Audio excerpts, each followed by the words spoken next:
guddoomiyihii gobolka Banaadir ahaana duqii Muqdisho injineer Cabdiraxmaan Cumar Cismaan Yariisow ayaa meedkiisa lagu aasay 3 maalin kadib qabuuro ku yaala iskool Buluusiya ee Muqdisho kadib markii uu ku geeriyooday cisbitaal ku yaala magaalada Dooxa ee dalka Qatar dhaawac ka soo gaaray awgiis qaraxii ka dhacay xarunta dawladda hoose 24ka bishii hore garoonka Muqdisho ayaa marxuumka ay kula dugteen salaada janaasada dhammaan dadkii ka qayb galay oo u badnaa mas'uuliyiin dawladeed oo ay ugu sareeyaan madaxweynaha Soomaaliya Maxamed Cabdullaahi Farmaajo ra'iisul wasaaraha gudoomiyaasha baarlamaanka Soomaaliya ra'iisul wasaare ku-xigeenka xukuumadda Soomaaliya Abuukaate Mahdi Maxamed Guuleed Qadar ayaa gudoomiyaha la aasay ku tilmaamay inuu ahaa haliyay u horay naftiisa dadka iyo dalkiisa Cabdiraxmaan wuxuu soo halgamay dalkiisa wuxuu waqti badan iyo tacab badan ba geliyay in dawladnimo iyo nabad iyo deganaansho dalkiisa ka islaaxaan magaaladiisa ka islaaxaan xamar uu guntaday naftiisu u horay aakhirkiina waa uu kaga dhabeeyay wixii ummadda Soomaaliyeed iyo dadkiisaba uu la qaban lahaa ama uu u qaban lahaa intuu nool yahay inuu qabto taa marxaati baynu ka wada ahayn waa uga marakacaynaa waxaynu leenahay walaal weyn oo qaali ah baa inaga baxay waxaynu ku sagooteynaa walaalkeen aaska qaran iyo ducada qaran waxa jiri doonto oo kale oo madaxweyne Farmaajo ku baaqay in 3 cisho kadib baroordiiq qaran loo sameeyo kelmadaha ku munaasibka ah inta kadib ayaa hadalka waxa qaatay dadkii kala duwanaa ee ka qayb galay aaska oo u badnaa mas'uuliyiin heer federaal iyo heer dawlad goboleed ilaahay u naxariisto walaalkeen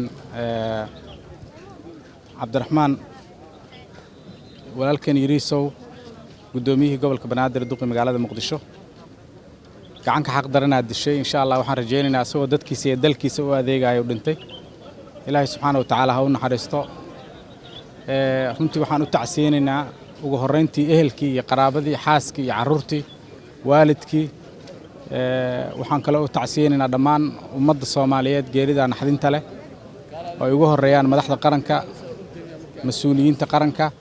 iyo dalkii iyo dadkii uu ka geeriyooday dhammaan waan uga tacsiyeenaynaa dawladda Soomaaliya waxaan ka codsanaa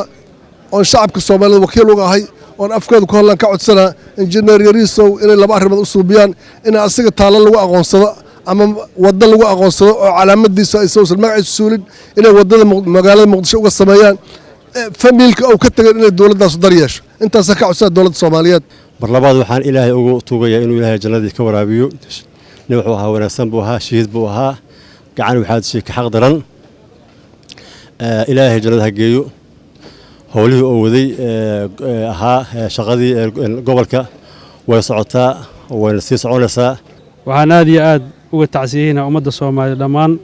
iyo eheladii iyo qoyskii carruurtiisa aan uga tacsiyeynaa si gaar ahaan waxaan leenahay midda kale intana Ilaahay inuu dhagar qabayaashaas soo xaadiriyo in wax lagu qanco ummadda Soomaaliyeedna ay maaragtay dhibaatada maalin kastaba inay qof inta la duugo Ilaahay ha u naxariisto la yiraahdo kaliya lagu santo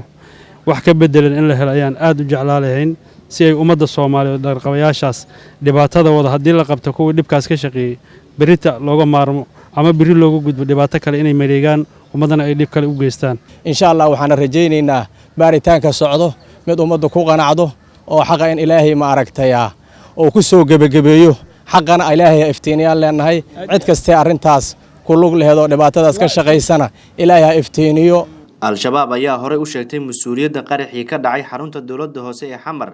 laamaha ammaanka ee dawladda ayaa laga dhursugayaa faahfaahin la xiriira